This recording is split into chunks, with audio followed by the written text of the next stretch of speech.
Hello, very good morning to you. You're welcome along to Wednesday morning's OTBAM. As ever, you can leave a comment for us wherever you're watching this on youtube.com/offtheball, twitter.com/offtheball, or of course facebook.com/offtheball. Mossy, Quinn and Dave are with us this morning. Lads, how are you doing? Morning. Good, Ger. How are you? We were having a debate outside a little bit earlier on. Not that much of a debate, because I think we both agreed with the fact that whatever you think about Sergio Ramos, he might have a point when it comes to get back out there and play when it comes to Mo Salah. Mo Salah goes off with a sore shoulder, not dislocated, not a broken collarbone, in the Champions League final. It's like, get back out there. Yeah, it's probably pretty easy to say, like, in terms of you're not in that situation yourself, and don't be bringing logic to this, right? It might have suited. It might have suited. I don't know how happy Sergio Ramos would have been to see Mo Salah coming back out there, but I don't know. Like, injuries can be. Look, it all depends on the situation, and okay, you could say now with the fact that he doesn't have a broken collarbone, he's going to be fit to play in a couple of weeks. It probably looks a bit less from him. And I'm sure a couple of the. Sergio will tell you he would have come back out anyway, no matter what, you know. He's saying that he should have gotten an injection. It's happened to him loads of times. I was like, oh, this is Spain. They get certain types of injections, but there are some like local anaesthetic injections which are totally legal, which would just numb the pain, and so he would have been able to go back out. Like, it's obviously serious enough, given that it's likely he'll miss the opening group game of the World Cup. So it's not something that he was easily able to shrug off and probably could have played the next day, for example. But when, you said we agreed on. Everybody loves Sergio Ramos in a kind of a guilt-ridden way, because you kind of think every team needs someone with his edge and malicious nature, but we also disagreed on how big a game we felt the Champions League final was when it came to the merit of Salah getting an injection and forcing himself back onto the field. And for me, you compared it to a World Cup quarter-final. I think the Champions League final is the biggest game Salah's ever going to play. Like, he may not play in another one, and yes, you'll say he may not play in a World Cup quarter-final a second time if Egypt were to get that far. And looking at the draw, there is a chance they could get that far in the tournament. But like, he could win a Champions League medal. I mean, that's absolutely huge. He may never get the opportunity to do that again. Yeah, no, you've got to get back out there, because it's like, it might not happen again. Yeah, particularly after the season he'd had, like a big performance in the Champions League final caps it all off, and then he's putting himself into that World Footballer of the Year contender, you know, that level with Messi and Ronaldo. And I agree, I think it's probably the biggest game he's going to play. The reality is, if Egypt get out of the group, they'll probably be doing well, but it's I don't know, Ramos has probably maybe deflected and put it back onto Salah rather than the attention that's coming at him, you know. I do think, though, that if Egypt were to reach a World Cup quarter-final, that's as big a game, if not a bigger game, than a Champions League final.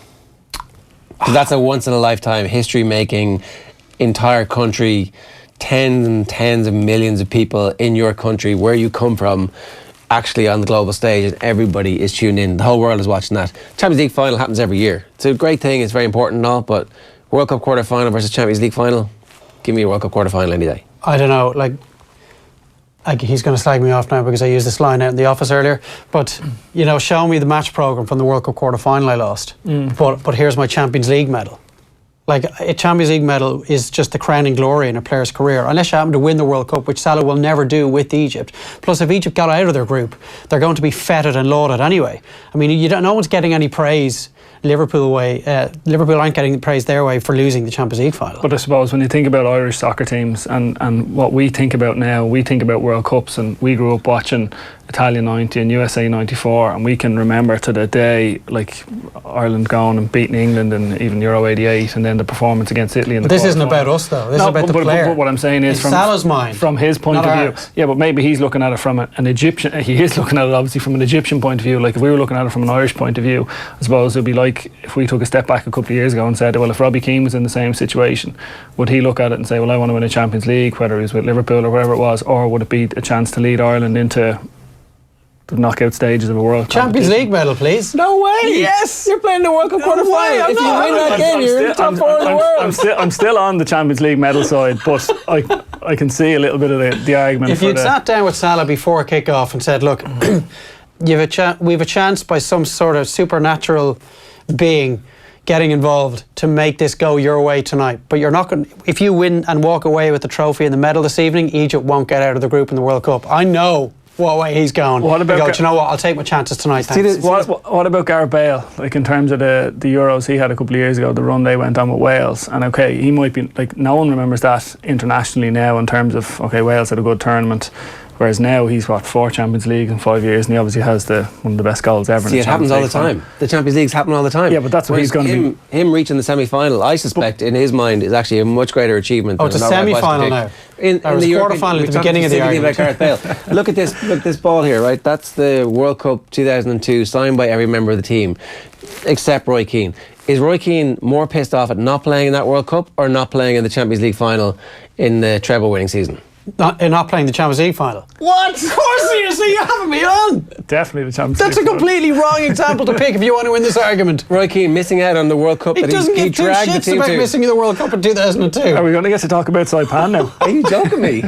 I would imagine that Roy Keane has not lost a wink of sleep for missing out on that World Cup. But I guarantee you he's had sleepless nights over not playing at the Nou Camp in '99. No, they won.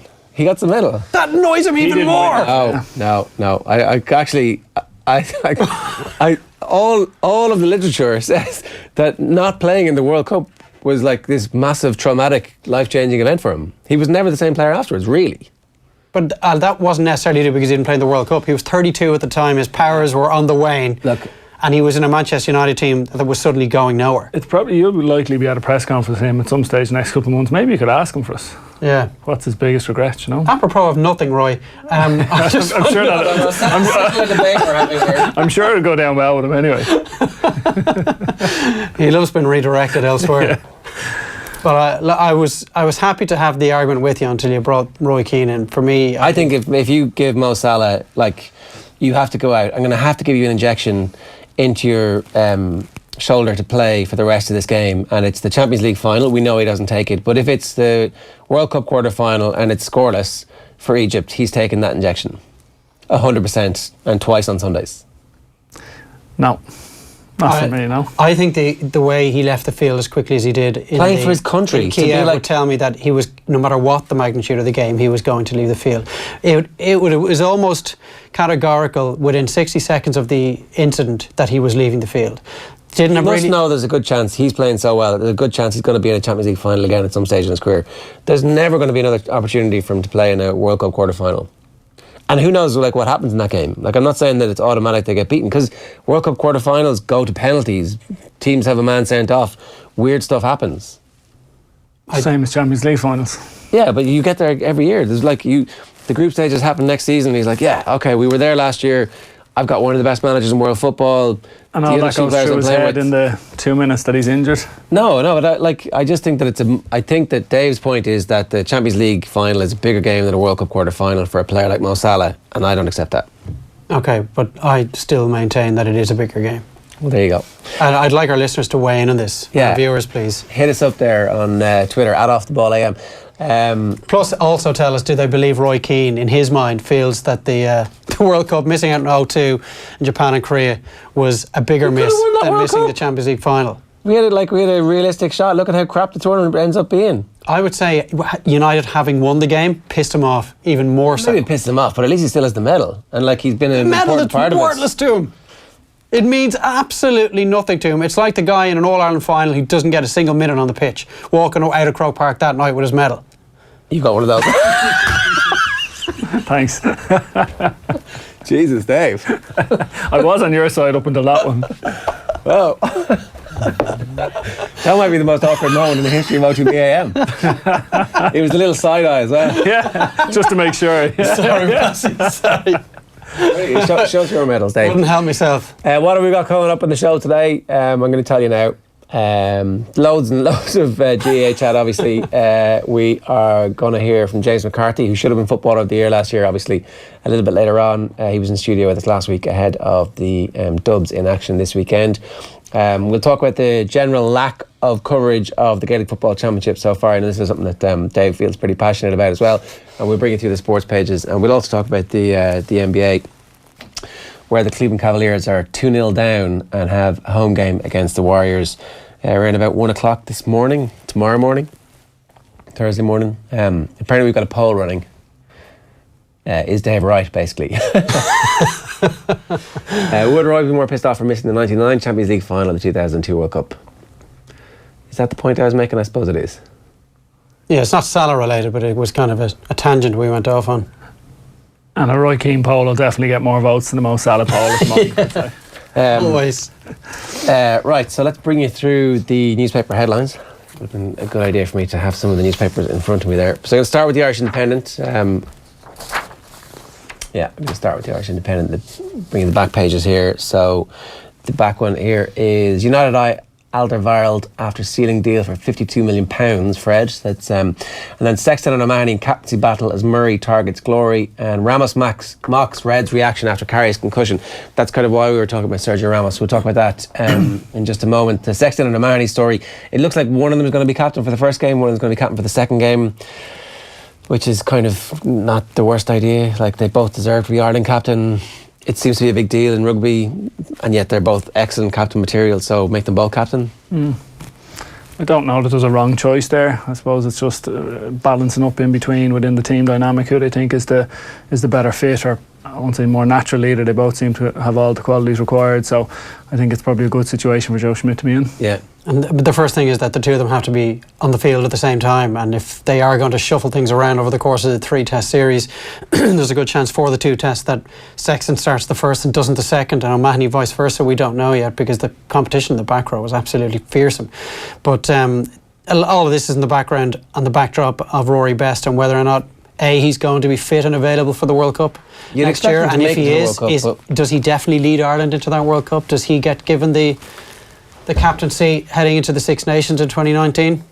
I don't think he does at this stage. I think they're probably going to say, you go away and concentrate on being as fit as you can, and, you know, take that extra time that is the captaincy and use that for recovery. And here's one of the younger lads going to be captain, I think. Yeah. We're going to do the front pages this morning, obviously, after the shooting yesterday. Drug gang linked to Taylor Jim murder. Katie's father shot in boxing club bloodbath. Innocent dad of 3 killed in reckless attack, and shooter escaped in van and on bicycle. So it is the shooter that they're saying is linked to a drug gang, as opposed to anybody who was shot in that. The next is the Irish Daily Mail. So their front page: why would anyone want to kill Katie Taylor's dad? Boxing trainer was target as man shot dead at his gym. The back page of that is Ramos lets rip. Real Madrid star scoffs at Liverpool fury. I'd like to hear the kind of tone of what Sergio Ramos was saying. Was it like just a jokey kind of, if one of them got the flu, it'd be from my sweat, as opposed to anything more kind of, concussion's not that big a deal, is it? Because I'd say it's more the first than the second. You'd like to think so, yeah, and I think that was probably what made me sit up anyway. Whatever about the Mo Salah one where he's talking about him taking an injection, again, you can debate that either way, but when it gets into concussion stuff, you'd like to think someone's not making a joke about it and trying to make light of it. And again, I'd say he's probably at the stage where he's now in with Spain, he's focusing on the World Cup, he's probably just fed up of it, so this was his way of just kind of dismissing it. Yeah, and maybe putting an end to it and saying, stop moaning, everybody. He shouldn't be playing in the World Cup. He should be suspended for the group games of the World Cup. There should have been retrospective action on that elbow, which was as blatant and obvious an attempt to take an opposition player out. Should he be banned for club games now? But he should be. It should extend. You trying to capitate a guy in a club game, but you can head on out then a few weeks later and play for Spain. Does he not get the defence because Virgil van Dijk pushes him? Well, how did his elbow shoot out just at the right moment? Well, I mean, he's trying to balance himself. Exactly, yeah. I think the one thing is with Sergio Ramos, everyone's like, oh, you need this type of guy. It's not as if he's particularly good at it. He's had many 20-something red cards over the course of his career. In terms of it's not as if he doesn't get away with it, where you're thinking, geez, how does he do that every game? And I know, obviously he did get away with it in this game, but as in his record isn't exactly the best. Well, I'd say on the ratio of terrible fouls to red cards, the numbers probably do stack up in his favour. He does get away with it an awful lot, far more often than he doesn't. The red cards don't happen for Spain or in the Champions League. They only happen in La Liga. The vast majority of the red cards have only happened in La Liga, where obviously the Spanish referees are like, we see you, Sergio. Yeah. We see what you're doing. We know exactly what's going on. And then the concussion thing is obviously far more important, because this is an entire sport that has no clue what to do when players get concussed, has no history of players calling concussion on themselves, has no history of the medics looking for concussion, even though it's clearly an issue when players are heading the ball. Kev was sitting here yesterday making the point that, someone chases down a free kick, they go head first, they're a bit dazed for the next 10 minutes. It's go on, get out there. Not a good look for football.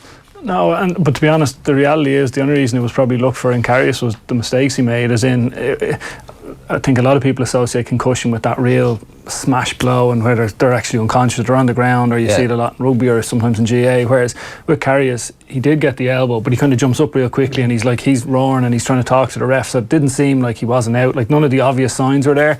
And obviously then he goes on and makes the mistakes, and it obviously comes to light subsequently. So it is, in terms of the kind of the education and the learning, I think all sports are going through their own journeys to try and get there, but like it's so important that it can't be just dismissed. And you hear some of the, be it fans or ex-pros, kind of going, oh well, maybe they're only saying it now because, you know, to save face and stuff like that. Like, it's too serious to be something like that, you know, and it has to be taken seriously. Yeah, no, for sure. And then the other story there is Owen Kelly calling for TMO, saying, basically making the point that the mistakes in the Waterford game have such serious repercussions for the management team and for those players that, like, you can't, if a whole season is ruined by a stupid decision like the goal, then something's wrong. Like, it's too big, the stakes are too high. We've invested too much in making the system really good and fixing some of the issues around the number of games and all that kind of stuff, and then for it all to be undone by stupidity, just it's not fair. What do you bring the TMO in for, though? I mean, how long is the list? But like, you can is it for just whether it was a goal or it wasn't? Whether it was a point or it wasn't? Goals and red cards. Did he take an extra step or did he not? I think that the basics for me have to be, we have to be at the stage where Hawkeye has to be available in more than just Croke Park and Thurles, you know, as in... Yeah, everything should be on a level playing field when it comes to the same championship. I agree with that, but there's no Hawkeye when it comes to goal line technology at the moment. Does that have to be brought in separately? Can the GA afford to do that? Because Hawkeye would have made no difference at the Gaelic grounds last weekend. They can afford to do it. Like, let's nail that. They can absolutely afford to do it. They have loads of money coming in, and they could make the TV companies pay for it by showing more games next year. They could easily do it. So, like, the money is a bit of a red herring issue, and yes is the answer. You have to do it, because people now expect that if the players are given as much time and commitment, and the management teams are given as much time and commitment, and supporters are travelling around the country, then they can expect that the officiating improves at the same rate that everything else improves. Yeah, and like I was saying off air before we came in, like, the Munster hurling final's coming up on the first weekend of July, and just say Limerick or Cork get there, the natural instinct might be, well, we love it in the Gaelic grounds, we'd love it in Páirc Uí Chaoimh, but do all players now start thinking, oh, we don't really want it there, we want to play in Thurles because we don't want to risk being on the end of a decision. And I appreciate what you're saying, as in it wouldn't have come in for goal mouth, but even something as simple as, like, you think a Bubbles point at the end, or attempt at the end of the All-Ireland final a couple of years ago, like, if that's down in Páirc Uí Chaoimh and it's waved over, waved wide, it changes like so much, and the players put so much into it that, for me, you'd want to be playing in a ground where you have, I suppose, every asset available to you to make sure the decision is the correct one. Yeah, no, totally. Okay, so next we're going to the Mirror. Katie's dad was shooting target. This seems to be the consensus that has evolved across the newspaper front pages today. And then the back, Ramos, Mo could have played on. Real defender adds insult to injury over Salah incident. I mean, I think we all probably agree that certainly they could have maybe bought themselves a bit of time, given him the jab anyway, and seen how the thing responded to it. No? How long do you have to be off the pitch to do that for? Like, as in, it's not as if they can, like... You do it on the sideline. Do you have to get him into the... No one likes to see, oh, you're giving... That's the needle, lads. Yeah. Of course, all of us, the four of us, and by the four of us I mean the three of us and Sergio, none of us have any real information as to the inside and the severity of the injury at the time. I wonder, was he told by the medical staff, you're done actually, you need to leave the field, or was it a decision that he made himself and thought, no, the pain is too great and I have to be done here? So we don't really know any of the information. The Sun, Bray Jim shooting exclusive, 10 bullets, 1 dead, 2 hurt. Katie Taylor dad hit in the chest. Pete's love tells Irish Sun it's nuts. So that's Pete Taylor and his partner pictured on the front of the paper as a body is taken from Bray Jim yesterday. The curse of Pep, Yaya's agent in mad rant is the back page headline. Yaya Touré's agent has bizarrely claimed African shamans will put a Champions League curse on Manchester City boss Pep Guardiola. Yeah. That's what he said. Stir inks it's over. Raheem Sterling admits that he understands the public outcry over his amazing gun tattoo. It's now an amazing gun tattoo, according to The Sun. Sterling was pictured with an M16 assault rifle inked on his right leg when he joined up with England's World Cup squad last week. I can see where they're coming from. You see a gun on somebody's leg, you're going to automatically think, what the hell are you doing? But from my point, I've had that since August or September. Now it's a story because England are in the World Cup. So, do you think they were sitting on the pictures of it from last August or September waiting to decide when is the most amount of shit that we can cause for Raheem Sterling by showing this. Well, the pick was taken at England training in the build-up to one of their friendlies last week, wasn't it? Yeah.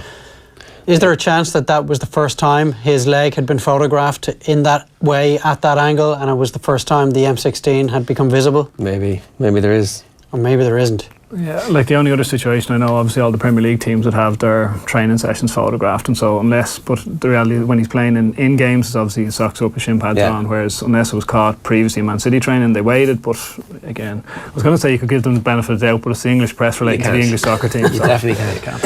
And then that story, Gordon Manning has it there that it looks like Austin Gleeson is in the clear. There was a good line from Michael Verney yesterday in the Indo, which I'm paraphrasing here, but it was basically along the lines of Waterford understand that they got so badly screwed in the tip match that they expect Austin Gleeson to be free for the next match. It was like, GAA justice works in this way. It's like, really sorry about that goal, lads, but look, don't worry, we won't penalise Austin Gleeson for the blatant red card helmet issue. Like, he's not really learning his lessons when it comes to the pulling of the head guard. Doesn't seem to be. He doesn't. Maybe put the helmets down, Austin. That would be the easiest way to. Got away with it last year. Yeah. Maybe just make you a face guard free zone. Twice as carelessness. But like, is that how GAA justice works? Sorry, lads. Look, don't worry.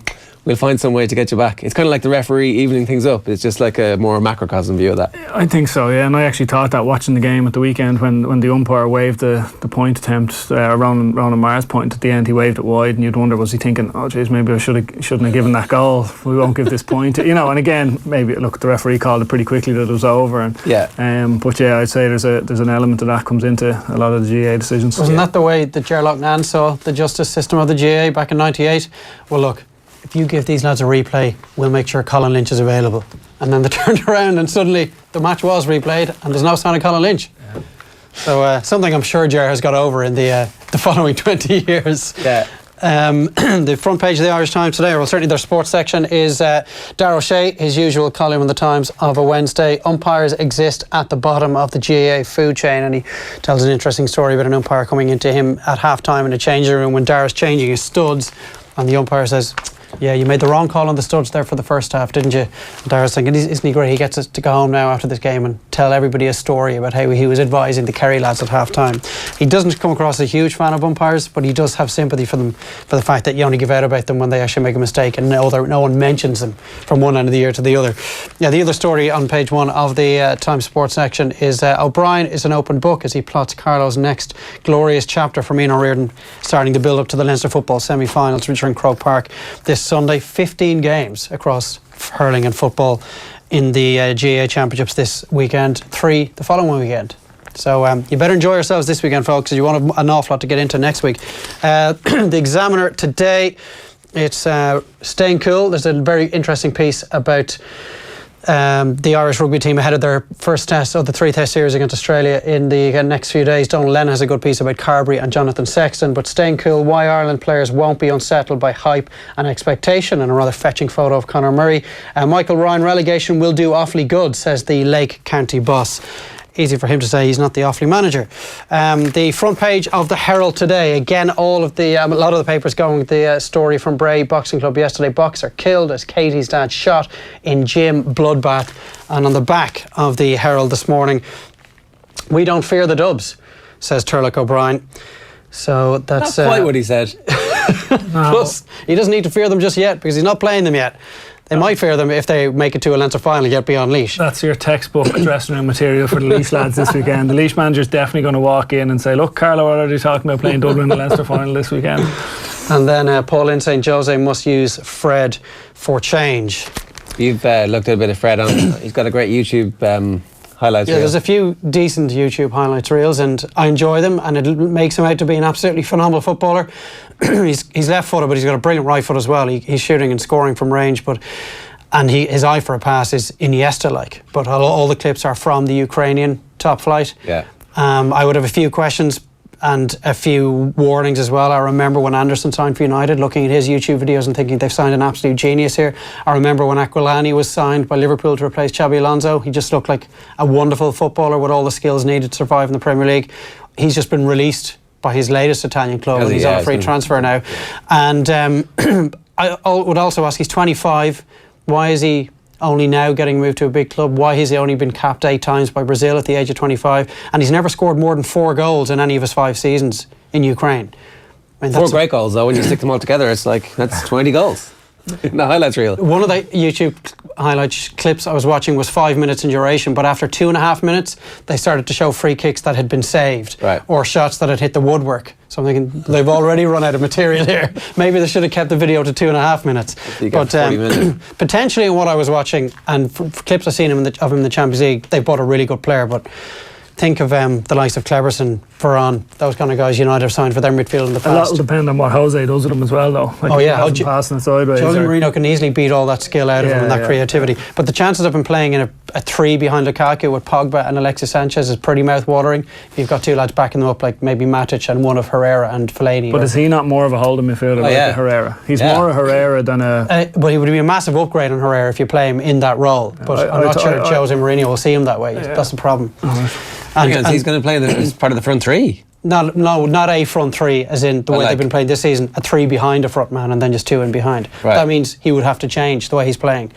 I don't see. I thought he was more, it would be Matic himself, and then you'd have, say, Sanchez, Pogba, and pick Rashford or someone else, and then Lukaku up top. Yeah.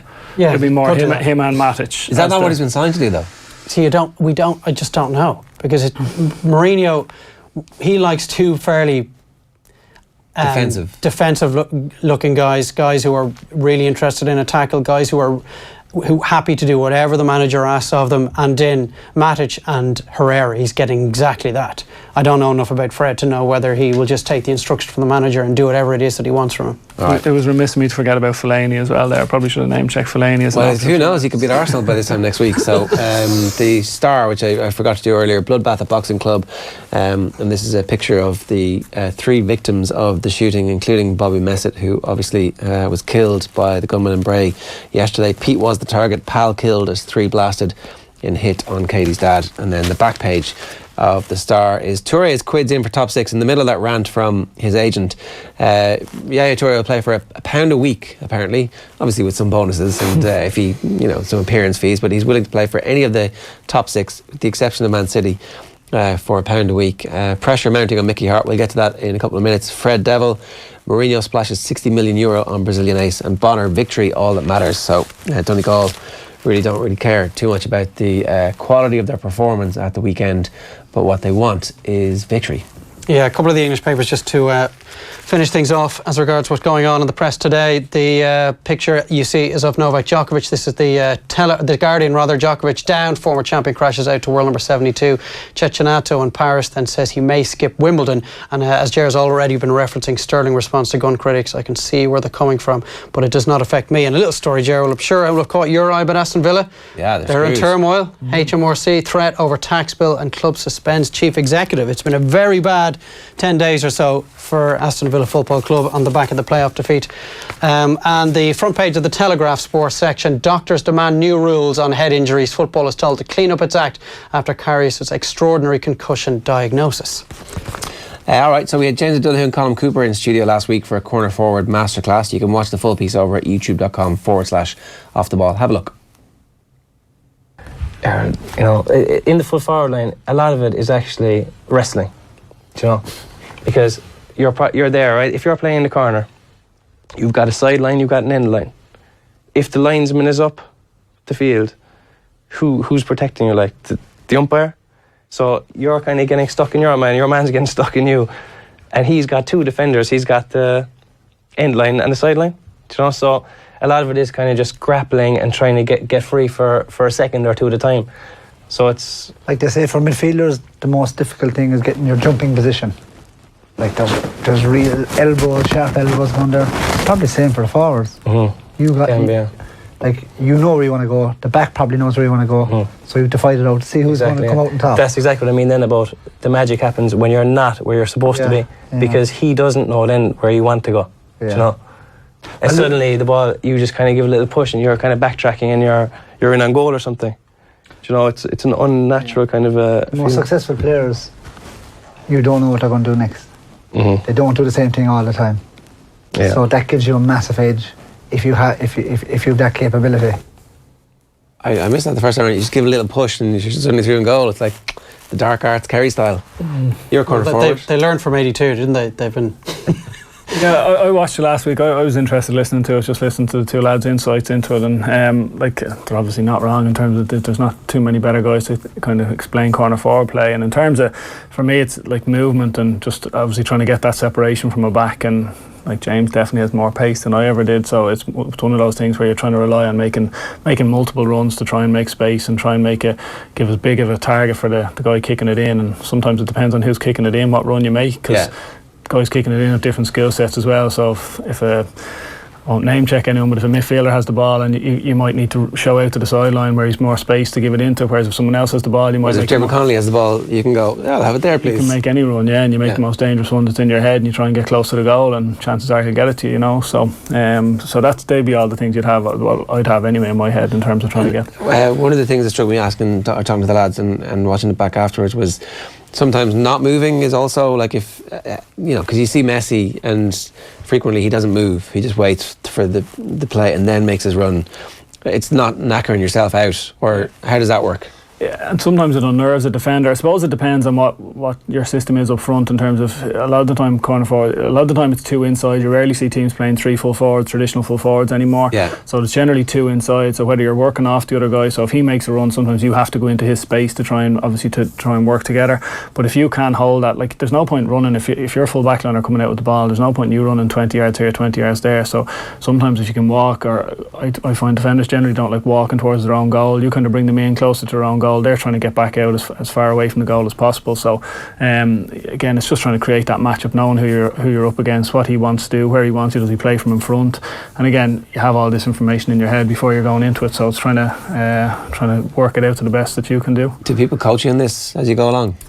Yeah, I would certainly have people coaching. Yeah, no, I think it's one of those things. It's probably instinctive. I'd say every player in their own position looks at things in terms of, like, I'd look at other guys who are good in that area and I'd say, well, what does he do? And is there something I can learn from that? So, you a corner forward from like 15 though? Like, was it always? I would have been, either centre forward or corner forward. Yeah, so I would have been always naturally kind of. Quite different positions, really, though. They are now. I would say back then a centre forward was probably more traditional, like you could play at 11 and hold at 11, and you could, I suppose, a bit of a playmaker type role, whereas now if you're playing anywhere around that middle third, you have to be able to get up and down that pitch, and you're dropping back, you're dropping into midfield, you probably have to be an option on kick-outs, all that type of stuff. So the way the centre forward role has evolved, I don't know that it's, like, for me, if you think of I say Brian McGuigan was a brilliant traditional centre forward. Like, did Brian McGuigan go and show for kick-outs? Like, he was good under breaking ball and he was brilliant on the ball, whereas I don't know that the Toronto centre forward at the moment probably isn't playing a similar role to what he would have done, So so no, I certainly would have had coaches, definitely would have had coaches who would have talked to me about corner forward play in terms of your movement and in terms of trying to get free in areas that are, like, sometimes it's easy to make that run where you're showing out to the sideline, you get the ball, but all of a sudden you're 35 yards from goal and you're facing the guy who's after kicking it to you. So what do? You hand pass it back to him, or it's to try and find the balance between, you can't be looking for the one over the top the whole time either. So it's to try and give your teammates the best option to get you the ball. Yeah. All right. One of the things we wanted to talk about was the absence of Gaelic football so far from our screens. Basically, this year so far, Dave. This I know is again, our viewers and listeners might want to take me up on this, but on the face of it, the first 6 weeks of the football championship, certainly the first 4 weeks, I mean, I can't ever recall a better start to the football championship than we've had, certainly in the modern era, the qualifier era, where the merit and the worth of maintaining and retaining the provincial championships is constantly under scrutiny. And there have been years where the provincial championships across all 4 provinces have just kind of petered out and everyone's won the team that we expected to win them. But this season we've had so many stories, and even I was just thinking about it yesterday, well, maybe we haven't had a big story in Munster, but at the same time I thought Tip would turn Cork over in Thurles, and I thought we'd have a really interesting Munster final matchup. And then Cork go up and put on a bit of a masterclass. They win a game that a lot of people expected they might slip up in, and they're up against a Kerry team that I expected to be asked a few questions by Clare, and then they go out with these 7 debutants, the most they've had since they won the All-Ireland in 75, and kicked 32 points, which is an astonishing return, and no goals in the game. So even in Munster I think there's a story. Galway Roscommon's a brilliant match-up in the Connacht final. I think there was plenty of stories from the Galway Mayo game. Even the Leitrim New York game gave us plenty of stories. Ulster has been amazing The 2 wins Fermanagh have had, no one expected. The quality of the football in the Monaghan-Tyrone game was really interesting. I think Donegal have looked good. And then the biggest of them all is what's gone in Leinster. You've got 2 Division 4 teams contesting a semi-final, and all the history that goes with Carlow and Laois. Carlow back to 44, and Laois with one title in the last 50 years, and Longford in a provincial semi-final. Like, it's just incredible. It's been really, really interesting. And there have been 2 games live on television, the Galway Mayo game and the Fermanagh Monaghan game. The best of the lot wasn't shown at all. I watched it deferred on BBC that evening, the Monaghan Tyrone game. And I know there are only so many TV slots, but I don't think Saturday night has been utilised enough. Last Saturday night was the first time we really got stuck into a Saturday evening game. And when I sit down to watch a Sunday game then, and this irks me even more, having watched hurling all day, I want to see proper detailed analysis and highlights of what's happened in the football that day. And they lead with the 2 hurling games. Which they've already shown. Which they've already shown, live and in full, with full analysis. I don't really understand that. I want to see more football. Now, traditionally, I would be a football man rather than a hurling man. I have absolutely adored every second of the hurling championship. I've been to three consecutive weeks of Munster Championship hurling, and I'm all over it. It's a phenomenal watch, and each game has been incredible. But I want to see more football, at least in highlights packages. I want to see a magazine show on a Wednesday night, whether that's on TV3 or Air Sport or TG Cahir, where they can delve in more detail into the stuff that maybe wasn't shown at the weekend. But there seems to be a complete lack of drive on the GA's behalf to put something like that in place. They could easily demand it of these TV stations. They could do selling it themselves. The rights. They could do it themselves. Why aren't they streaming games themselves? I think they're going to, though. That's this is like one of those bridge years where you create demand and you make everybody go, we need more games. We need more games on TV, and then the solution magically appears. This is like first year of the massive amount of games, and already everyone's like, oh, we need more games on TV, whereas previously it was like, well, you can't be showing games on Sky, that's ridiculous. Now it's like, maybe we should utilise the fact that Sky have loads of room for games, or Air Sport or TG Cahir. Like, suddenly they have this massive amount of pent up demand, and somebody will rush in and fill that, I think. So you think it's a grand master plan that the GA are sitting on their hands while they watch the demand for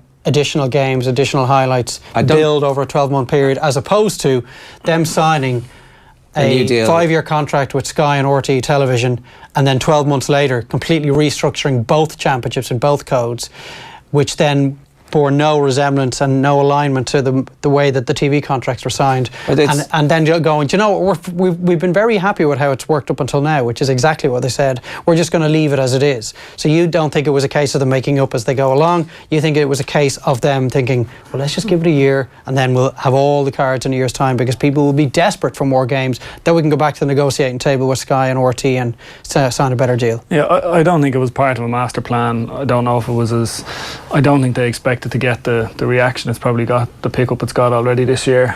For me, looking at it, it seems like they were content to say May and early June is going to be hurling. This is our kind of hurling time of the year, and I think this will flip then. I think you'll see when you get to July, it's going to be so heavily focused on football. You'll probably then have hurling people saying, look, there's barely any hurling coverage, we only have a couple of games left of the year.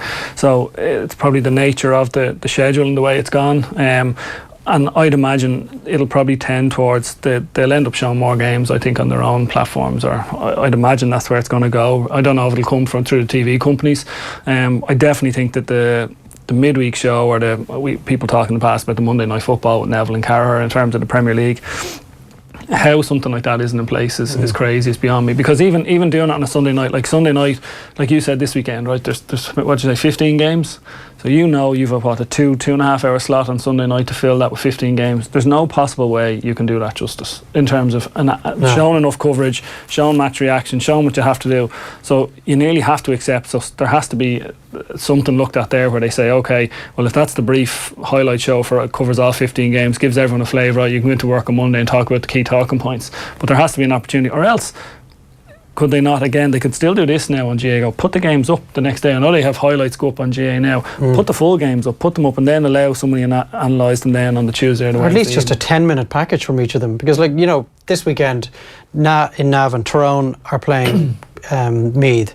Now on the Sunday game on Sunday night, given that there's 15 matches in total, I mean, the RTÉ cannot show more than 60 seconds of that. It won't be with someone who was at the ground, it will be a reporter narrating over the action, and, you know, 5 minutes in, this is what happened, then 3 minutes later they kick this score. If you were able to go onto the GA's website on a Monday night and get 10 minutes of that game, which will give you a real flavour as to how it went, and you could just click on which game you wanted. You could watch them all over the course of a couple of hours. The way on the Sky Go app, for example, you can go in that evening and watch a 3-minute highlights package of every Premier League game that happened that day. I think the GA would get an awful lot of traffic on their website. Is that not what GA Now is? Is that not what they do at the moment with the highlights from GA Now? Can you get every game on GA Now? You get highlights from every game, I think, yeah? Yeah, in more detail and more duration than you would see on the Sunday game on a Sunday night. You would get slightly more detail now. It could take a couple of days for it to come up. It could be into the week before it's there. But the option is that there is more coverage of it there. But again, it's for me, there's an opportunity to provide either more coverage or more analysis around it in terms of giving. Like there's so much appetite for GA at the moment, particularly during the summer, in terms of people want to know, and you see there's frustrations around our games actually being analysed. Like when you're watching a game, like I spoke there about, like listening to the Gooch and James O'Donoghue, you want someone to talk to you about, well, they scored the goal because this is what's happened, rather than. I enjoyed that. Yeah, I've come down from the Mount Sinai here, and these are my commandments. But you may also now enjoy this game because I have blessed it as a game which was good. I say this game is a bad game. We will not enjoy this game. It is bad. Yeah, like there's an entertainment level to that, on for some people, but for me, like that, I enjoy. Like if I see, particularly if you're not at the ground, you obviously see so much more when you're there. So if someone can explain to you, like in terms of the tactical setup, or they don't necessarily have that time on either on a Sunday, but by Sunday night, or certainly by Monday night, they do. On the live match, they do. They do, maybe beforehand, but when they're showing a double header, as RT do every Sunday, they pretty much have 10 minutes in between the ad breaks. What exactly does Fermanagh do to lock down Conor McManus? They didn't have time for that. At half-time? Half-time, what have they got? 5 minutes? I appreciate, both from RT and Sky's point of view, that is not easy. But on a Monday evening, make an effort. When you've had 24 hours to go through the footage and show us exactly why something happened, why Fermanagh made it so difficult for Monaghan to break them down, I think it's very possible. And you only have to look at the podcasting in GA terms at the moment. I mean, there's 4 or 5 every week. And I know people, huge GA fans, and they will hoover up every single minute of them, from the stuff we produce ourselves to the stuff everybody else is producing out there. I think a TV programme, a magazine programme on a Monday or a Wednesday, or you could even have 2. You could have one on a Monday and one on a Thursday, a review show, a preview show, and then the GA just sell this off completely separately to a non-RT Sky Sports broadcaster. And you make even more coin out of it. And you're promoting the games in a way that is not being done at the moment. And you're whetting the appetite on a Thursday evening for what's coming up this weekend. There's no preview show anywhere outside of radio. You'd imagine after this year, and as Ger said, this is the year where the demand is there, where now there's a huge opportunity to sit down and say, right, and even look at the timelines. Everything game-wise is going to be finished, barring replays, the 2nd of September this year. So it gives them a massive window between September, October, November, December to sit there and say, okay, I don't see them pulling up their existing in terms of the 5-year deals they've signed or changing drastically. There'll be little add-ons, but I don't see them changing it drastically. So they sit there and say, right, do we invest in GA now and say, right, here's an opportunity to do that and we produce it ourselves? Or do you want to, like, obviously you look at American sports, you look at MLB TV, or you look at what NFL do with NFL Network. There's loads of different options, and you can only assume they're the type of platforms they're looking at and saying, okay, how do we one, provide the best service, and then there's obviously a commercial element. They look at it and say, right, can we sell different assets off, or can we, you know, and that's, you'd hope that's what they're working through at the moment, with a view to when you come back in 2019, there's greater options and greater opportunity there. Yeah, because like we're very close to the point where there are enough games for counties that you want to watch your county, even though it's not going to be on, and there will be enough cameras at it. It might not be HD 4K quality, but like I'd still want to watch the Kildare match. So you end up listening to would you? Really? Well, so the KFM feed went down. It was like one of the mics was working and the other one wasn't. So flick on to KCLR and their feed was working perfectly. But that was literally the only place in the world that you could find out what was happening blow by blow in that game, because there's 10 other matches on at the same time, and it's like, that's a problem. But I would have paid a $5 or a $10 to watch the camera and go and see what was happening. Yeah, absolutely. Like, okay, and I'll only get to do it twice this year because they're going to go out in the next round. But you definitely, like, and is that money making? Is that like, is the point of that to make loads and loads of cash, or is it just to show the games? That's the kind of tension that there's always going to be in the organisation. And I think that they're entitled to charge something for it. Absolutely they are. And if people are willing to pay for it, look, you know pretty quickly after a couple of years, if you're charging a £5 a game and the uptake is minimal, well, then you can reassess the situation. But I think the opportunity for everybody to look at their own county is there. I'm constantly trawling through local radio stations in the car on the way home from a game, trying to tune into the game I do want to hear, and I love listening to the local radio coverage. But to be at home and to be able to say have whatever is on RT on this TV in the corner, and you pull your phone out and you can watch, Cavan Wicklow qualifier this weekend. Might only be one camera. You see a lot of county boards. Laois actually been a very good example of it in the last 2 years, and the Dublin County Board as well, where they're showing live games from the Senior Club Football Championships. And there's max 2 cameras at the game, but it's certainly better than nothing.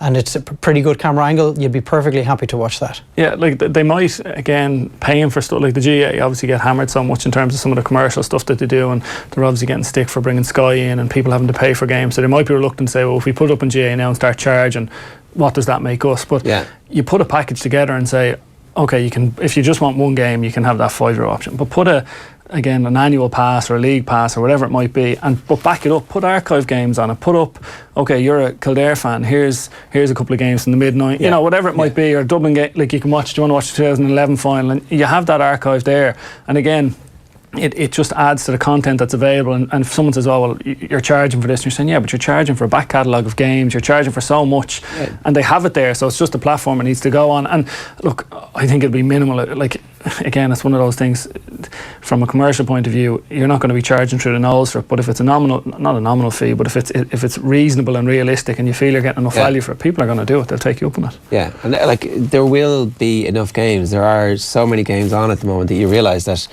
the TV companies, as the deals are currently constituted, don't have the facilities or the bandwidth to show all the games. You can imagine the hundreds of thousands of Irish people across the world that would be paying a €5. I know we've only plucked €5 out of the air here, but there'd be hundreds of thousands of people willing to do that on a weekly basis to watch their county play. I'd say the GA would wipe its face very quickly.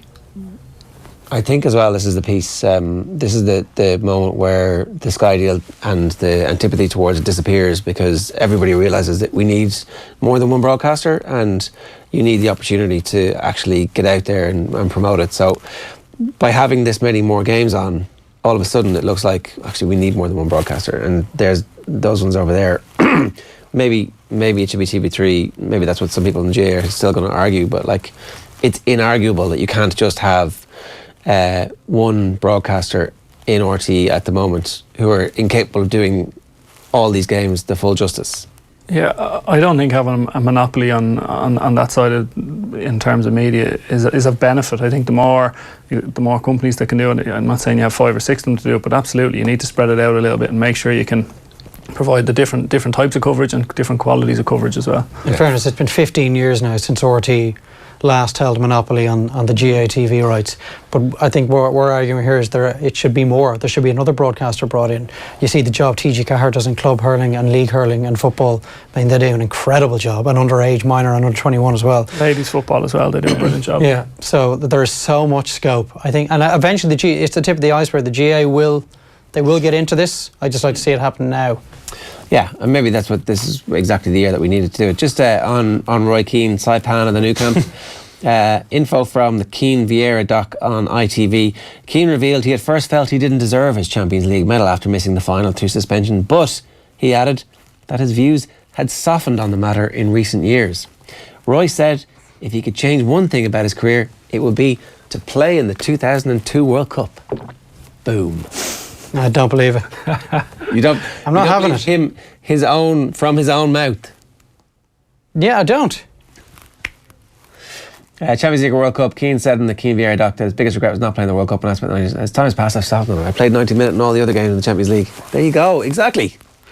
He felt that he had stood by his principles in 2002, and that he couldn't really look back on it with any regrets. Now, yeah, that clip in the cold light of day, while I'm trying to argue my case here, doesn't look good, Ger. But you're going to keep going anyway. So we had Ryan McMenamin and Ricey on yesterday's OTBAM. You can subscribe and watch the full interview on youtube.com/off the ball. Here he is on Fermanagh's setup and how they managed to stifle Monaghan. Describe the defensive structure. What is your setup? There's no real setup. I think they get bogged down, especially in Gaelic football. They get bogged down in tactics, and I think anyone playing the game or anyone going it's hard work, and I think our boys grafted, and we grafted. Maybe our full forward line probably worked really, really hard, and it's just about just more or less. We just want to be tight at the back, and we just want to make it as difficult for teams to score against us, and when you play it that day, I think our front three work extremely hard just to close down the space and just always make sure that the middle is compact. And we're no different than Dublin. Only Dublin seem to get away with it, but Dublin always makes sure the front three work very hard and get behind the ball. And we're no different. I think it's any team. If you look at Liverpool, Salah, Firmino, they all work really, really hard, and it's no different. And even Pep Guardiola and Man City, like his first thing that he works on is defence, and then because he knows if he's a good defence, he can attack better. And we're no different. If we have a good defence, it keeps us in the game, and we know it gives us a good base to attack. Yeah, I mean, it's all common sense, right? And yet it seems like somehow it's against the very spirit of the game. It's like, let's make sure that we're very hard to beat, and then over a period of time we'll add some wrinkles and kinks and be better. Yeah, I suppose there's slight nuances in what he's saying for me, as in I don't disagree with he's saying that if you get the front, what he describes as the front three, so it's full forward line working hard, and I think it's every team in Gaelic football expects that at the moment. It's what's happening with the other 12 guys behind that's probably the difference between what Fermanagh are doing and what other teams are doing. They're obviously quite structured and they're a little bit but to me that's the first element. A lot of teams, when they go to this system, they bring in, you get your defensive set up, and they're willing to go into games knowing that they're not going to score a lot. They want to win a kind of a dogfight, and they've proved very good at doing that. So getting your front three working hard is one thing, but it's what their other guys are doing. They're literally turning their back, running, getting back into situations, closing off space, and Monaghan obviously found it very hard, and it's working. It's been effective. I'm not saying that in a negative way. I'm just saying it as in it's all well and good the front three working, but they obviously need to have what's happening behind them, and between Rory Gallagher's proved they're obviously very good coaches in terms of what they're doing. There's a really good chance they're in the Super 8 after this. There's a really good chance. Well, there's 2 games, they have to win one of them. Yeah. And they're not up against an All-Ireland contender, no matter who comes through this semi-final this weekend. Yes, Donegal have looked impressive, and they were very competitive in the league for all that they went down in the end of it, but they were very good looking in terms of very easy in the eye against Cavan. And Donegal are a potential bolter to an All-Ireland semi-final if their young players keep improving at the rate that they've improved. So, you wouldn't write them off. But Fermanagh will set themselves up the exact same way, of course, against Donegal. The one caveat is that they got to play the game on their terms on Sunday because they led 4-1, 5-1 after 15, 20 minutes. And suddenly Monaghan are now starting to panic. And that's when Monaghan start kicking these wides. They go deviate away from what served them so well against Tyrone. But if whoever they're up against, and it's almost certainly going to be a team that is ranked above them, whoever they are up against can split the first 20 minutes, I don't think Fermanagh can play the game on the terms that they did last Sunday, because once you get ahead, and it was the Donegal way in 2011 in particular, if they get ahead of you, as Kerry and Cork found out in the All-Ireland quarter and All-Ireland semi-finals, it's almost impossible to peg them back because you just can't find the scores. But if you lead 2-0 or 4-0 after 20 minutes, what do Fermanagh do then? They dig in even deeper, and they just make sure you make it harder. And in no way can they find a way to win the game then? Well, sorry, if they're 4-0 down? Yeah. Oh yeah, well then the whole thing changed. Well, to be honest with you, that's what Tyrone saw that with Dublin in the All-Ireland semi-final last year. Now I know Tyrone were slightly more adventurous in Ulster, but when they got to Croke Park, Conor Callaghan gets the early goal, and they had no plan B, and they couldn't do it. And the one thing that struck me though at the weekend was the fact that they dropped Shamie Quigley, in terms of, it's a big statement to make, because they're probably going into the game, and I suppose the credibility that maybe they didn't need it, but it buys Rory Gallagher and Roy McMenamin within the dressing room, because the whole squad sit back and say, well, probably Shamie's probably got away. I know he's been on the squad in the last couple of years, but Mossy Core dropped as well. Yeah, so if they're kind of looking at it saying, well, look, Corrigan even. Yeah, they're standing there saying, well, we're going to make a call what's right for the group, and then you go and win a game like that. Yeah, it gives them so much, I suppose, within the group. The rest of the squad, you can see them pulling together a little bit tighter. Now they'd be bouncing going in, and the 2 lads that got dropped are thinking, geez, well, they're after winning without us, we need to start buying into it a little bit here, else we will be gone, Yeah. So I think that was huge for them as well. Yeah, and so there's also the possibility that they get better as a team, who begin to understand, okay, actually we have faith in our defence, and we know that we're going to be able to try and break forward and do stuff. So I don't know. They do have a couple of really classy forwards, but there's a bigger picture to it as well. Other teams will see what Carlow have achieved this year and last year as well, what Fermanagh are doing in this year's championship, also got promoted from Division 3. No matter how weak you are as a county, if you can make yourself defensively sound, you've got a chance. And you've got a chance of taking out a big fish. Like Monaghan were being talked about as All-Ireland semi-finalists here. And they're gone. It's an incredible story, and if Fermanagh can do it, one of the smallest counties in the country, the fewest number of clubs in comparison to the vast majority of counties in the country, who can't do it then? Kildare, Meath. I was going to say, it would probably make you ask questions, like as in, and again, it's easy to say because they're winning games, but they seem like exceptionally coached teams, both Carlow and Fermanagh, and their league form will be kind of testament to that it's been consistent through the year. These haven't been, okay, you could argue the weekend was a bit of a smash and grab with the last minute goal, but in terms of their performances have been consistent, they're getting better, and that would then when you look at counties who aren't performing, you kind of say, well, hang on, were they consistent during the league? You know, is those signs of improvement there? Imagine Downbeat Donegal, you've one team that haven't won it in 24 years against a team that have never won it. I mean, there's a lot of romance around that Ulster final. Yeah. It might not be the best game, and they'll all draw. All right, we want to bring you this interview. James McCarthy popped into studio last week as AIB announced a 5-year extension to their sponsorship of the All-Ireland Football Championship. We got talking about Dublin training, the influence of the 70s, and the Dubs not winning Player of the Year. Have a look. Delighted to say James McCarthy is here. How are you doing? Good, Ger. Sorry. Take the there. No, we're all good now, good now. It's a bit sore for me, as you know. Yeah, what physically was a game like that like? Yeah, no, it was good. It's a warm day and higher ground, I suppose. There's always going to be a bit of a knock-on effect, but it's a good hit out now. Obviously with the 6-7 week break there from the league, it's good to get together again. We trained hard last few weeks and good to get a game together and try and get our combinations together again. How intense are those? Like, can you replicate a match situation? I know the training sessions are legendarily hardcore at this stage, but it's different when there is an opposition who is actually trying to knock out properly. There is a certain level you get to, but you're right. I think when they heave a bat against Mayo or carrying a real tough game, I don't think you get that quite that level, but you can compare as close as you can to it.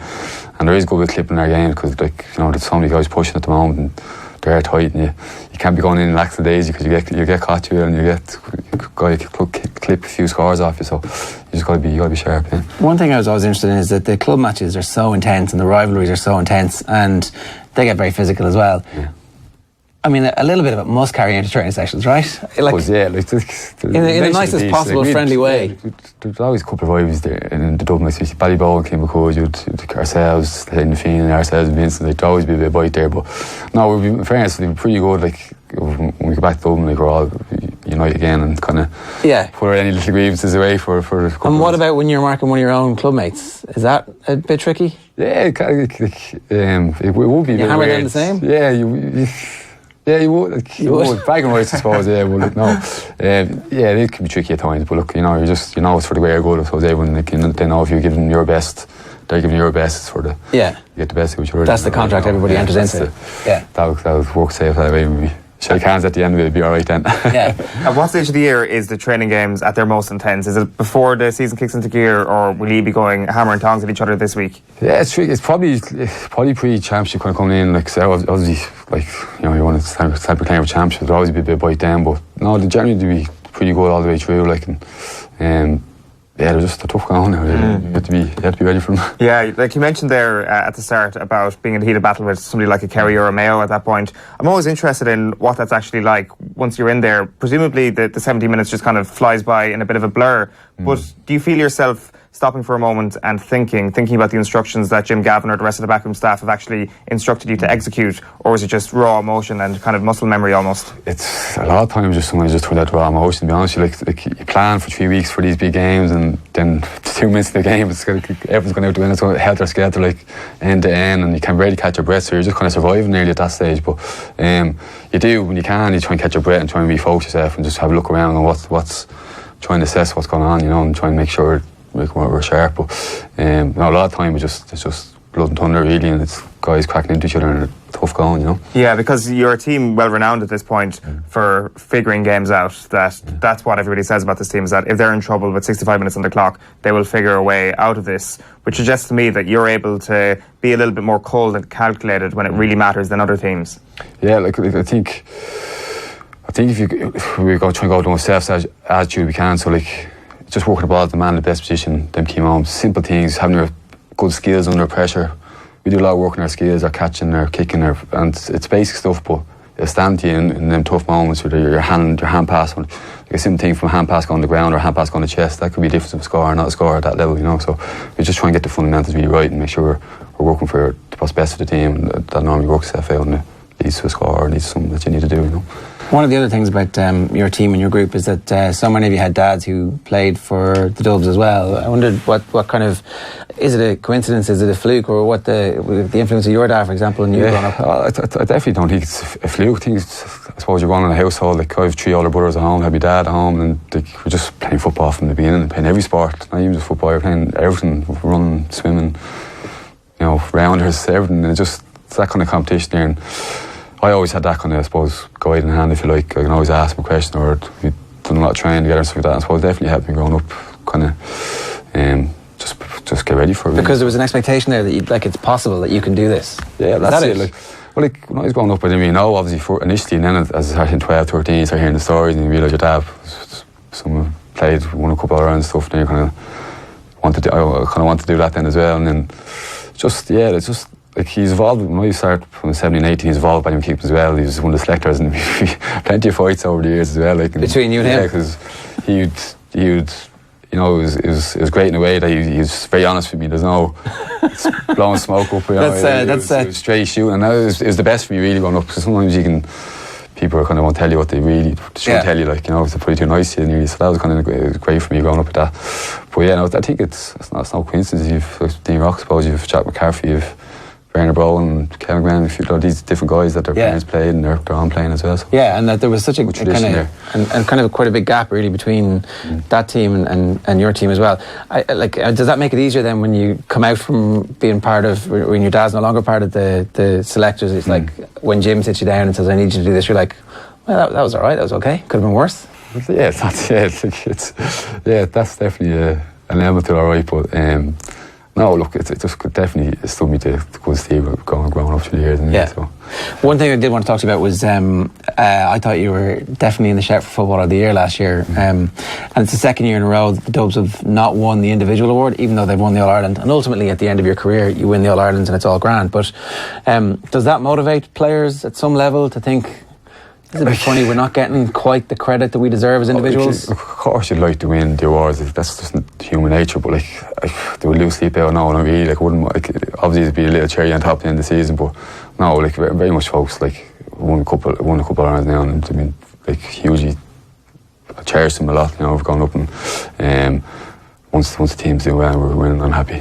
What does give you motivation at this point when you've won so many All-Irelands over such a short period of time, relatively? I suppose when we started off, we won our first one, and then we won our second, we struggled to defend them, and we kind of, the following year we got beaten, a really tough championship loss, and we're kind of trying to figure out what do we need to do differently. I suppose each year we've come back and, you know, we say we need to get better, we can't just stand still. I suppose the other years we probably stood still, and teams are watching each other so much now and figuring the teams out, and we're just constantly improving. I suppose this group's been together now probably 8-9 years together now, and very close, very tight, and such a short span your playing career, and you're just trying to do as best you can. You're there, and I can't believe how fast it's gone the last 7 years. You know, it's just flying by.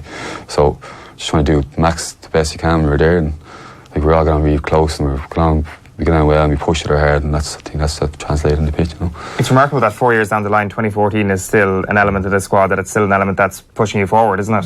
Well, that's it. Yeah, it's nature. The games, I remember the games I've lost over the years. You know, I remember that game. I remember the club final with Ballymun a few years ago. I remember a minor championship game we lost to Meath after extra time. That's going how to lose that. You love to have them back and have a go at them, but I know we had a really successful last couple of years. It wasn't that long ago as well that we had some really bad losses as well. And, you know, you need to remember them as well and make sure you're ready and you're not your guard from place and stuff like that. You know? Is it the time of your life at the minute? Does it feel like that?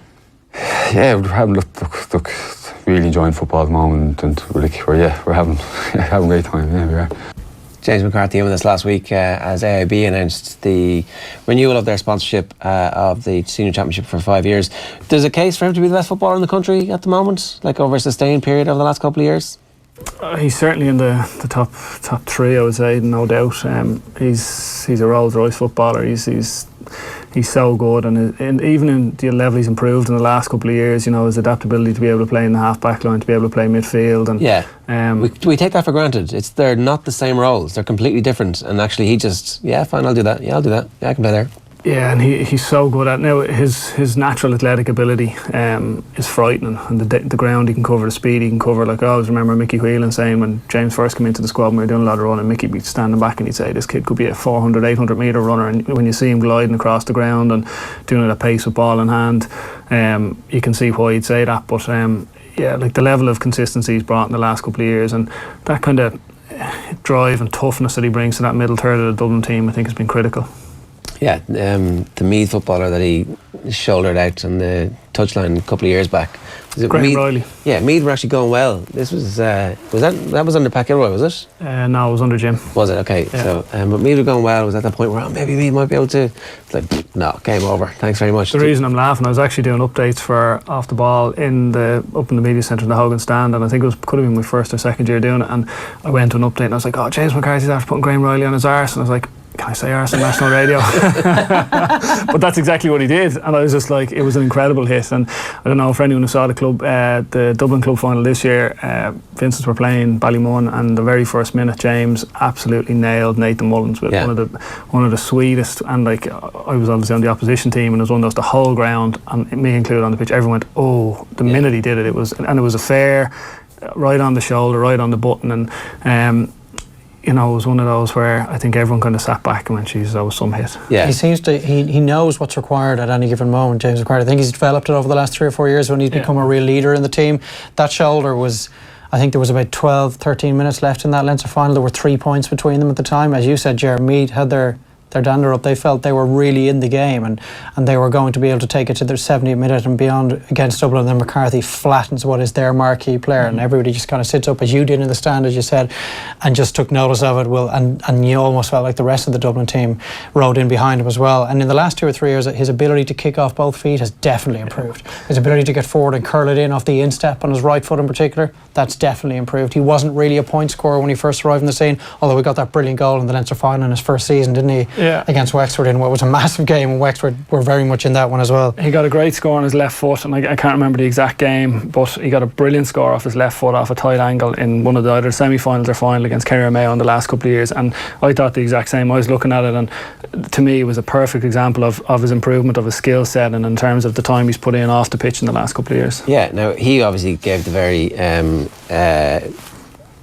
expected answer that no, we're not in it for individual honours, you know, it doesn't really matter to us so long as we win the All-Ireland. But like the stories of the Kerry footballers, of some Kerry footballers, Gooch denied it, but like there are other Kerry footballers who sat down at the start of the year and went, I want to be footballer of the year. There are definitely Kilkenny hurlers who have had a bit of a, well, it's going to be me, no, it's going to be you, no, it's going to be me, and have driven each other on standards like that. Individual honours do matter for some players when you're at the absolute elite level, and being player of the year matters. Like, it does matter. And at the end of your career, you look back at all this stuff and go, I was literally the best player in the entire country that whole season. And I kind of feel like we've got that wrong in the GAA. We haven't got to the point where we fully understand that this stuff, the All-Star Awards, they matter. Like, when you leave players off and you get those decisions wrong, Dave, as a selector, it actually matters to people in the long run in their careers. Like when we all think about stuff like that.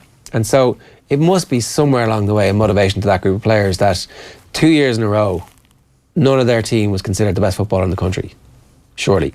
I would say so. And the funny thing is, I don't know that the individual, so for instance, say James, James could have been footballer of the year last year. I don't know that James personally would be pissed off, but I'd imagine all his teammates are pissed off for him. Yeah. And I'd say that's probably where that element comes into it, where they're kind of looking and taking a step back and saying, well, hang on, we have been the best team the last 2 years, but we don't have the best player.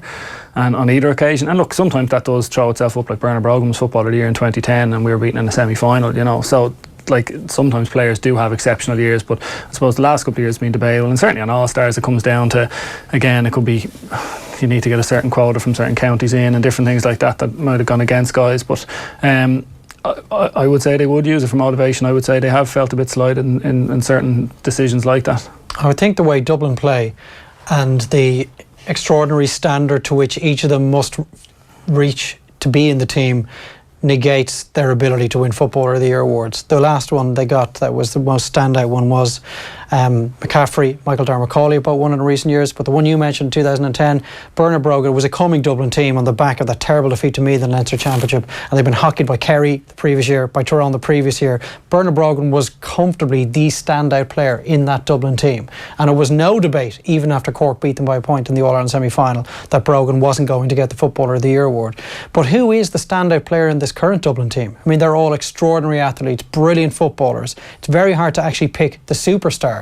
Whereas Kilkenny and Fenton at the moment, I would say, are the three. But straight away, that's three. That's four now you've mentioned. Yeah. Whereas when you were talking about Mayo last year, you asked about James being the best player in the country a few minutes ago as well. So that is the challenge. As in, like Andy Moran was clearly the standout player in the Mayo 15 last season. I think it's very hard to do the exact same thing when it comes to Dublin, and I think that hinders their players in winning these big awards individually at the end of the season. They split the vote, you mean? Yeah, plus they're dubs. And let's not get away from the fact that they're dubs, and it's the inter-county footballers up and down the country that choose the Footballer of the Year. Is it any coincidence? Is there any influence on the debate that there is some anti-Dublin bias? I don't think you can categorically rule that out and not be accused of being incredibly naive. Do you think there's anti-Dublin bias out there?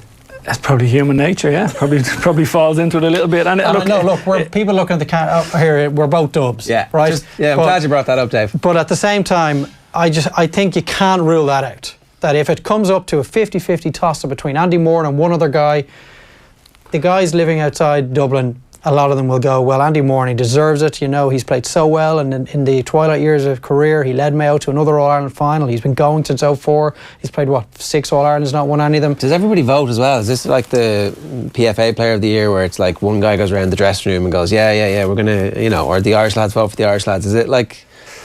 Does every single player actually fill in the form, or however? What was the system when you were playing? It was a text message at the time, and you would have got the 3 nominees texted to your phone, and you text back who you thought. Right, so again, you'd expect most people would, if they wanted to spend the 25-cent credit on returning a vote. But expense that to the county board.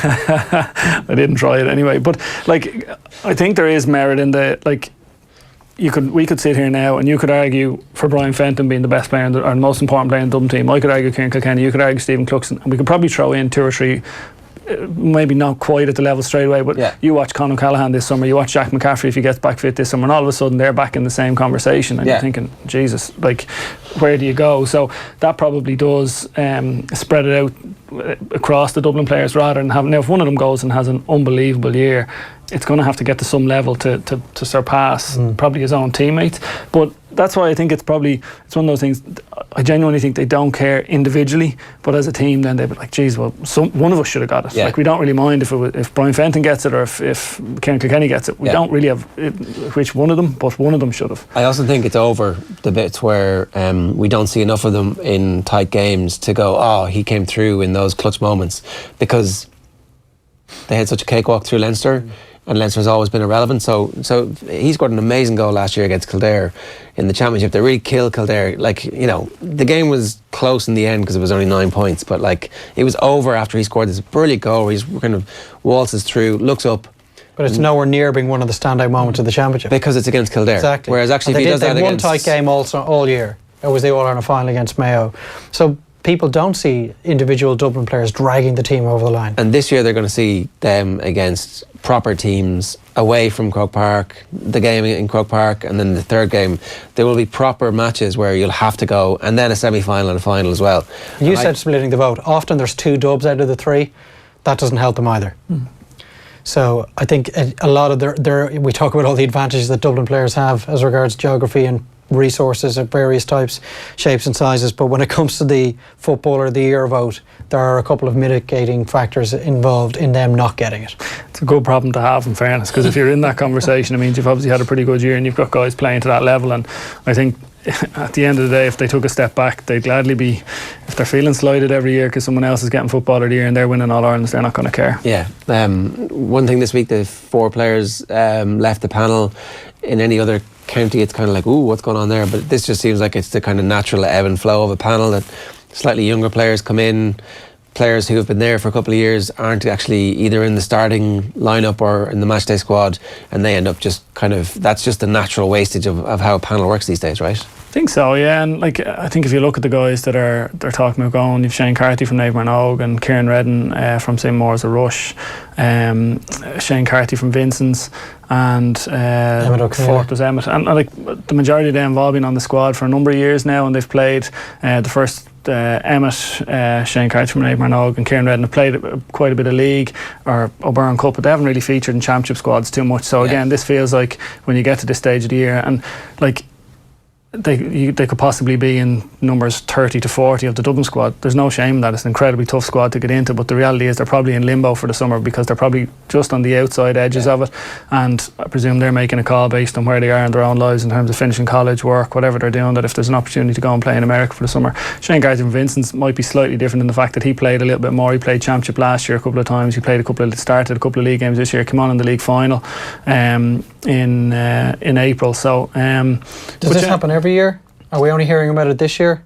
There'd certainly be some guys who'd go. I suppose the fact that maybe there's a group of them going, like there seems like a group of them going, would make it seem like it probably seems a bit bigger. But yeah, like there's certainly been guys in the past who've probably been on the fringes, on the outskirts of the squad, who've gone, and it just hasn't really been an issue. And to be honest with you, like there's one thing with the Dublin footballers, and again, like even if you talk about like Diarmuid is there as well, where Diarmuid hasn't featured with Dublin, like going back to Pat's time and particularly in Jim's time, you hear players talking about football as one part of their life, and everything else has to be balanced up, whether it's your personal life in terms of relationships with family or in terms of work. And this Dublin squad to me have proven that in the last couple of years. One, you look at what they're achieving off the pitch in terms of their own careers and jobs, but then you look, Rory O'Carroll was probably the best fullback in the country in his mid-20s, couple of All-Irelands, and he decided the next part of his life wasn't really determined about football. He was going away to work and to travel and to live.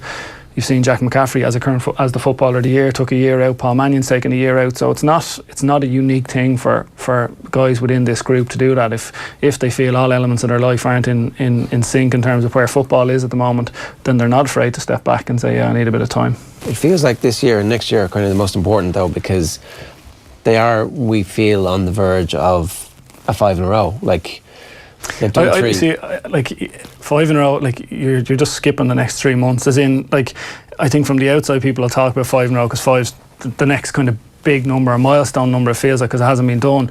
But like, we're talking, like, we're sitting here now and it's the first weekend of June. There's so much to go on between now and then that it'll be one of those, you could be sitting here in September and in October going, the Dubs were talking about 5 in a row, and they got, you know, like, well, I mean, yeah, people can do that, right? But like, it's legit for us to think that if you're part of the setup, it's like, now would be a very hard time to walk away. If you're involved. Yeah. But given how much of your life you have to sacrifice to be the 30th or 35th member of this Dublin panel, again, know that your year is done now.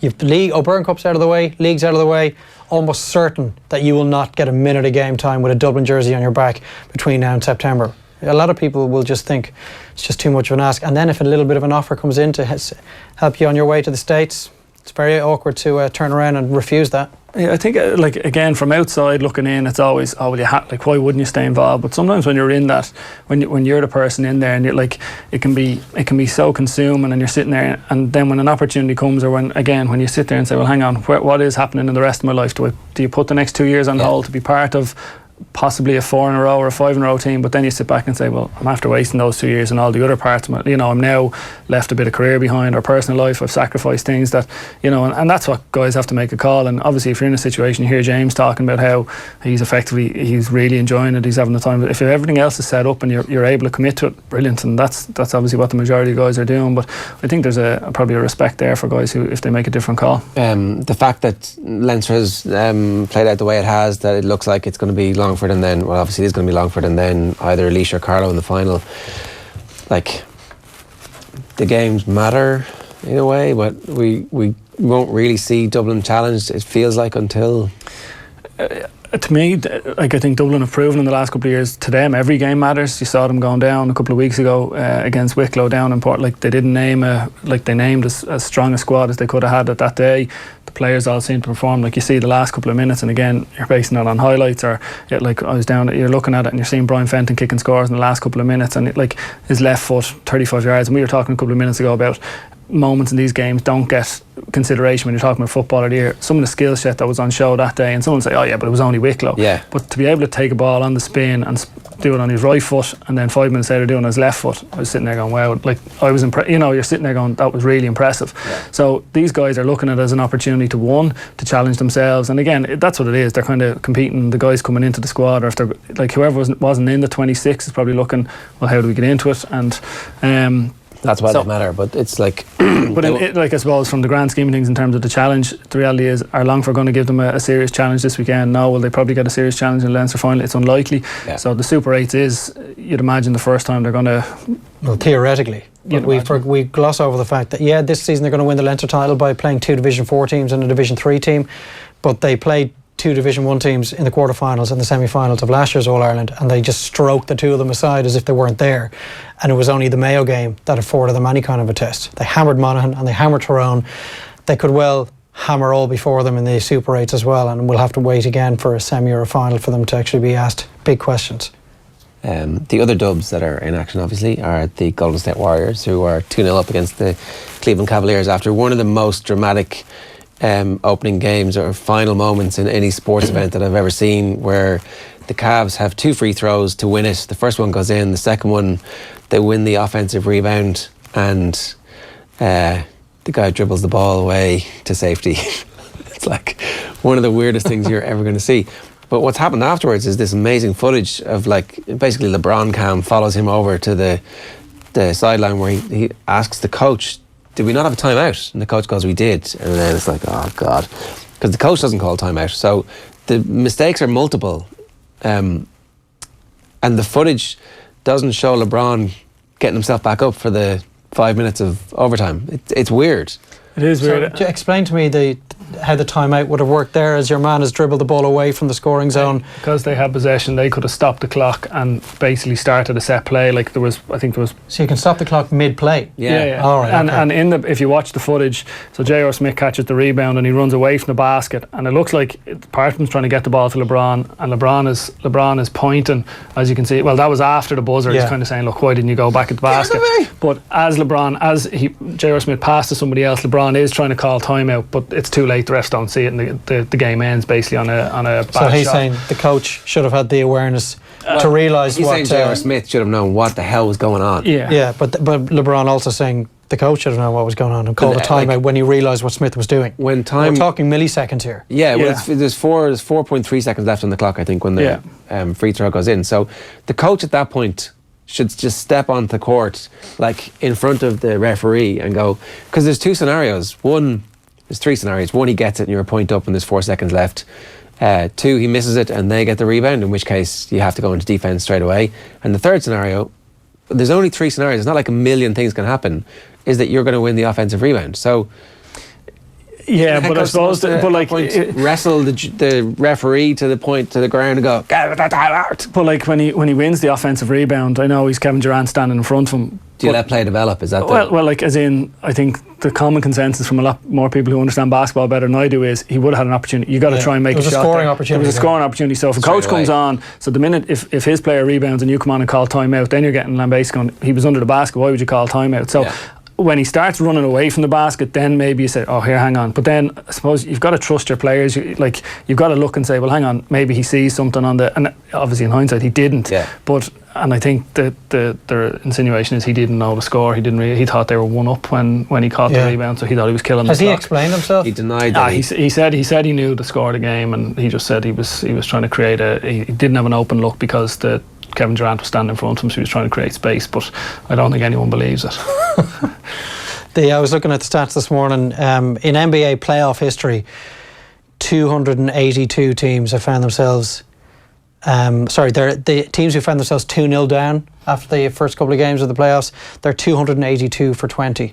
So 20 teams have managed to overturn a 2-0 deficit, only 4 of which have been in the playoff finals, the NBA finals, but one of those was the Cavaliers 2 years ago, 2-0 down to the Golden State Warriors. So they don't have to look that far for inspiration, but you do feel like what's gone on in the first 2 games, that a win tonight, albeit in Cleveland, would be a huge ask. They were 2-0 down and 3-1 down a couple of years ago, and they managed to come back twice. But I think even the footage of LeBron, I think that moment, this is a much inferior Cavs team, I would say, than what it was 2 years ago, and it's a better Warriors team, much better Warriors team, because it has Kevin Durant in it. But I think it felt like when they missed that opportunity to win the game, like if they stole game one on the road, it would have set it up for a brilliant series. Whereas now, and that's what the footage looked like to me. I know everyone's sitting there going, "Oh, like he was so deflated. Why didn't he, get his teammates up?" It felt like he knew at that moment they were after missing an opportunity. Now again, you'd like to have seen him saying, "Well, hang on, we've still 5 minutes here. We were in there. We were about to win. Let's go and win." But it did feel like a bit of a killer blow for them. He was heartbroken. And again, so he's out of contract at the end of this season, and everybody's wondering what he's going to do. Is he going to set up his new life and join the Lakers? Is he going to go and join the 76ers? Is he going to stay in Cleveland for a year? What's he going to do? And it's like, that probably wouldn't make you stick around. It's like, look at the chumps I have on my team. Yeah, well, like they're willing to change. Like they changed nearly the whole roster mid-season. Like it wasn't working for them, and they made a number of trades. And like the team that's in the finals, there's a number of guys that weren't even on their squad at the start of the year. And it's funny, what I'm really impressed with the NBA at the moment is how aware they are to everything that's going on in America. And one of the things that'll factor into LeBron's decision is probably his relationship with the owner of the Cavaliers, Dan Gilbert, and it's not particularly good. Yeah. And I'd imagine that's one of, like, he's from Akron, he wants to stay in Cleveland. You'd imagine he's obviously come back there, but he's won his championship with them. Would they now begrudge him if he left again? I don't know that they would. So it probably gives them that freedom to kind of take a step. And again, in the day and age of so many sports stars taking easy options in terms of answering questions, you saw him yesterday, the stuff going on in the States, if people are aware, with the Philadelphia Eagles not going to the White House. And LeBron's already coming out and saying, well, whoever wins this NBA Finals, they're not going to go to the White House. So you see him willing to put himself out there, and other players are doing the same. Steve Kerr, the coach of the Warriors, is coming out. He's very vocal, isn't he? There's no way they're going to Washington if they win it. But the fact that they're willing to do that, and it's something like it's a much bigger discussion. But when you see what the NBA players and coaches are willing to do at the moment, it's definitely one of those things where you're kind of, I would certainly spend more time kind of watching them or reading them in terms of their willingness to do that. Yeah, it's funny, isn't it? It also seems that they have this amazing team, and Steph Curry is the greatest three-point shooter in the history of the sport. So naturally, people are going to gravitate towards them. But they also are very happy being spokespeople at a very important moment in American history, and that definitely draws.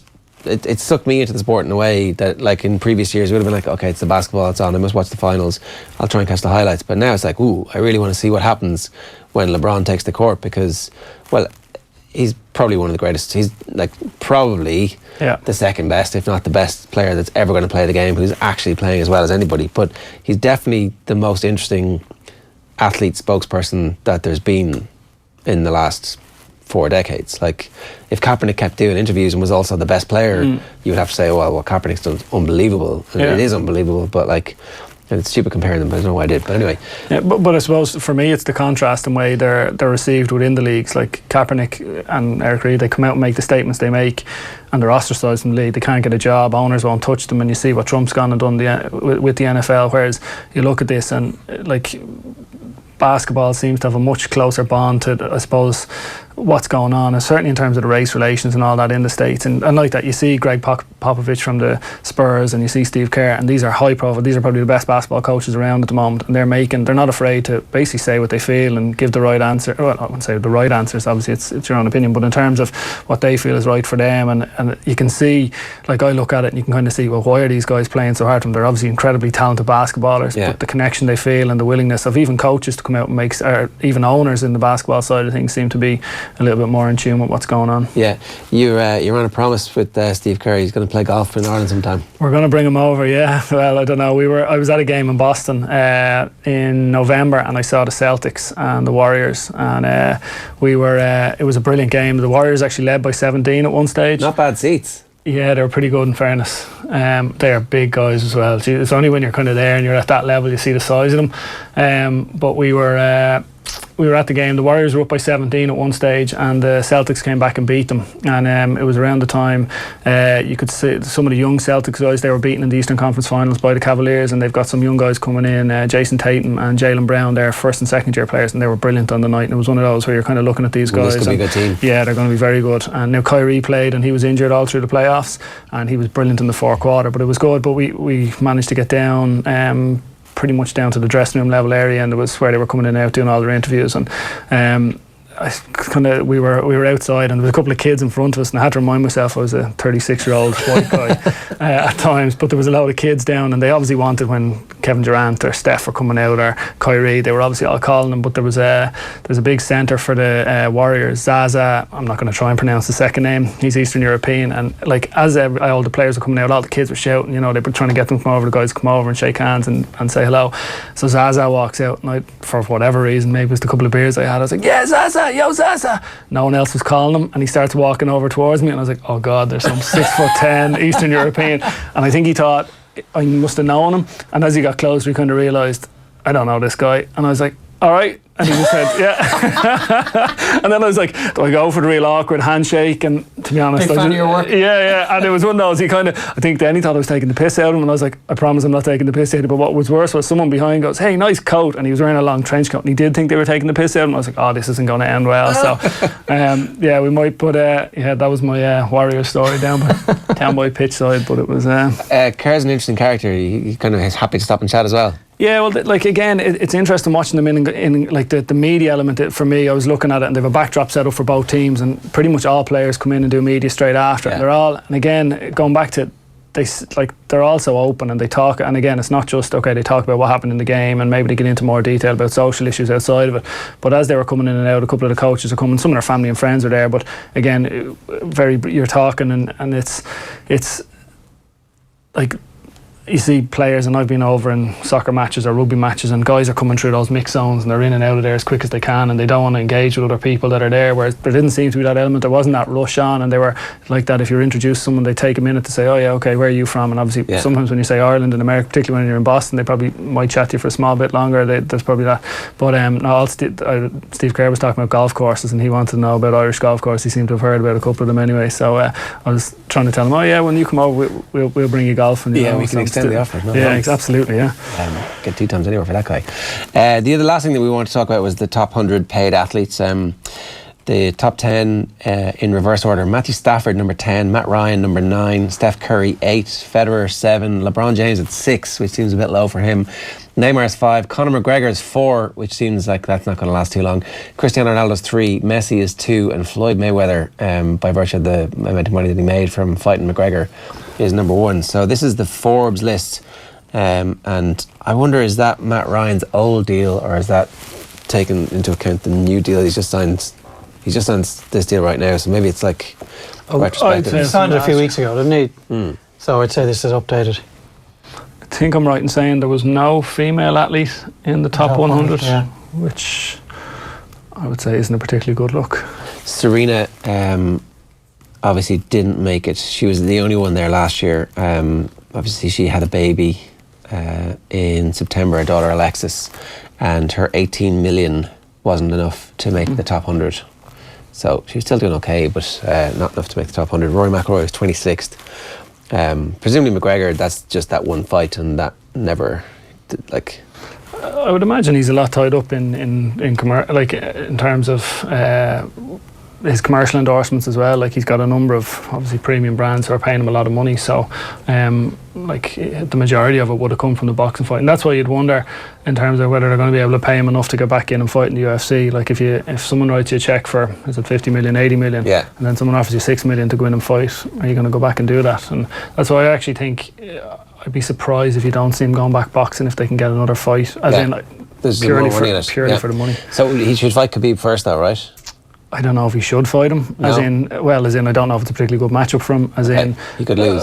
He could lose, but as in fairness to him, he's never backed away from anyone who's come up and stepped up. But it was again, it'll be interesting to see what way they structure the deal for him in terms of how much he gets paid. Now he's smashed all kind of boundaries in terms of the UFC fighters in the past. He's getting paid way more than any other headliners would have gotten. He's getting a slice of the kind of the gate receipts in terms of bigger percentages and upfront. So he was getting into the multiple millions for those UFC fights. But like that, when you get 50, 60, whatever the reputed money he was getting from Mayweather, is it not hard to go back to that? As in, it was part of McGregor Promotions or whatever it was. McGregor Sports was co-promoter. So if you're getting co-promoter money, how can you go back and take 5 million? Well, what's to be gained from it? And when you're in the really dark place, the only thing you will find yourself in training camp for the UFC fight, and you're asking yourself, unless they give him a share of that and keep it on the QT, and it's like we definitely didn't give him a share of the gate, but Will he keep it on the QT? I'd imagine a first press conference, the opportunity comes out. But like, you can't argue that he's earned it. Like, in terms of